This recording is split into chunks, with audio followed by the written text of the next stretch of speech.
नमस्कार सबैलाई। यो भिडियो चाहिँ एएफएम को जुन 2025 को चाहिँ सजेस्टेड आन्सर चाहिँ अनिको रिभ्यू अनि यो चाहिँ सोर्सहरु क्वेशनको सोर्सहरु कहाँ छ के छ भनेर चाहिँ म भन्न लागेको छु। सुरुमै सोर्समा जाँदौ। सोर्समा क्वेशन नम्बर 1 क्यापिटल बजेटिङको हो। आइक्यानको आरटीपी जुन 2023 को मोडिफाइड भर्सन हो अनि डिसेम्बर 2020 मा पनि यस्तै एउटा क्वेशन सोधेको छ तर फर्स्ट पार्ट चाहिँ मिल्छ है। अनि यो क्वेशन चाहिँ अलिकति पहिले प्र्याक्टिस गरेको रहन्छ भने अलिकति मिलाउन चाहिँ गाह्रै हुन्छ जस्तो लाग्छ मलाई। मिलाउन चाहिँ अब स्टेप मार्किङ त मार्क्स त आइहाल्छ। अनि स्वापको पनि कस्तो छ क्वेशन भन्दाखेरि एकदम कन्सेप्चुअल क्वेशन आएको छ। एकदम राम्रो क्वेशन लाग्यो मलाई है। कन्सेप्चुअल एकदम क्ल्यारिटी छ भने चाहिँ गर्न सक्छ जस्तो लाग्छ मलाई। अनि यो 2 को बी चाहिँ पोर्टफोलियो चाहिँ आईसीआई को एमटीपी बाट सोधेको हो मे 20 को। एकदम राम्रो कन्सेप्चुअल क्वेशन हो। धेरै कन्सेप्ट छ यसमा। अनि त्यसपछि फरेक्सको क्वेशन चाहिँ यो पहिला आईसीआई मा नोभेम्बरमा सोधेको छ, एमटीपी मा पनि सोधेको छ, आइक्यानको पास्ट क्वेशनमा छ, अनि मोडिफाइड भएर आएको छ हैन। यो हो पास्ट क्वेशन हो। त्यसपछि फरेक्सको चाहिँ यो वाला क्वेशन पनि एकदम राम्रो क्वेशन छ है। यो चाहिँ एकदम कन्सेप्टको क्ल्यारिटी हुनेले चाहिँ मजाले गर्न सक्छ। यसमा चाहिँ सर्ट नोट्समा चाहिँ मेरो भन्दाखेरि मेरो आफ्नो ओपिनियनमा चाहिँ मैले यो चाहिँ गरिन सी नम्बरको अरु यसो लेखे है।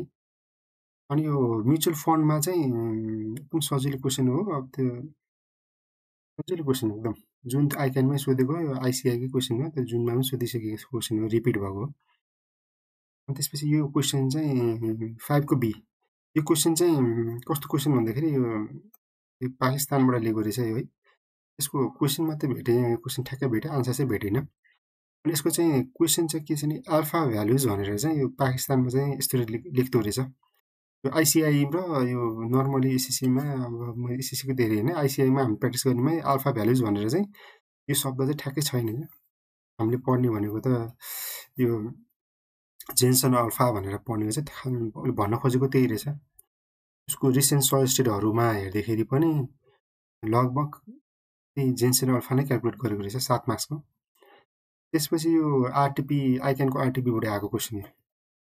अनि यो चाहिँ आईसीआई को नोभेम्बर 2019 बाट आएको क्वेशन हो। यो इन्ट्रेस्ट रेट डिफरेन्शियल भनेर मजाले कन्सेप्ट बुझेको मान्छेले चाहिँ यो क्वेशन नपढेको हो भने मजाले गर्न सक्छ। अब यो चाहिँ अब सल्युसनहरुतिर जाँदैछौं है। यसमा चाहिँ के छ भन्दाखेरि मेन चाहिँ यो क्वेशन नम्बर 1 को क्वेशन नम्बर 1 को चाहिँ यो पार्ट चाहिँ यो कसरी यो यहाँबाट जुन छ यो चाहिँ यहाँ डिसिजन ट्री जस्तो देखिन्छ है। 60%, 40% भनेर अब यसको लागि सुरुमा एउटा टेबल बनाउनु पर्यो। यो टेबल चाहिँ हैन 10,000 को 60%, 12,000 को 40% अनि त्यसपछि सेकेन्ड इयरमा चाहिँ 8,000 को 30%, 10,000 को 70% अनि त्यस्तै 2025 को मा त्यस्तै छ। अर्को चाहिँ के छ भने यो चाहिँ 12,000 मा छ भने यो चाहिँ 12,000 को 50% 50%। अनि यहाँ चाहिँ के लेख्छ 2026 will be expected to be 50% of whatever level of sales were expected to occur in 2026 भनेको छ। 50% भनेर मैले चाहिँ ठ्याक्कै यो जोइन्ट प्रोबेबिलिटीको कन्सेप्ट भनेर क्यापिटल बजेटिङमा पुरानो आइसीआई को क्वेशनहरुमा चाहिँ गरे। त्यो कन्सेप्टबाट चाहिँ मैले एक्जाममा गरे। मैले अझै यसलाई पनि 50% भनेर अझै थर्ड इयर पनि तन्काएको थिए। त्यसो गर्नु नपर्ने रहेछ। अब एक्सपेक्टेड सेल्स भनेर यो ठ्याक्कै यो गरेपछि ठ्याक्कै 10,800 युनिट आउँछ। जोइन्ट प्रोबेबिलिटीको कन्सेप्ट गरे 60 30 गरेर 8,000, 60 70 गरेर 10,000 गर्ने आउँछ। सबै टोटल गर्यो भने 11,040 आउँछ। त्यसै अब थर्ड युनिटको त एकैचोटी 50% गरे हुनुपर्ने छ। सजिलै रहेछ है। सेल्स रेभेन्यू कति हो 200 ले मल्टिप्लाई गर्यो। यो तीनटा सेल्स युनिट 200 ले मल्टिप्लाई गरेर ट्याक्क गरेर सेल्स युनिट आयो। त्यसपछि मटेरियल कस्ट पनि यहाँनिर चाहिँ कति दिएको 70 दिएको छ।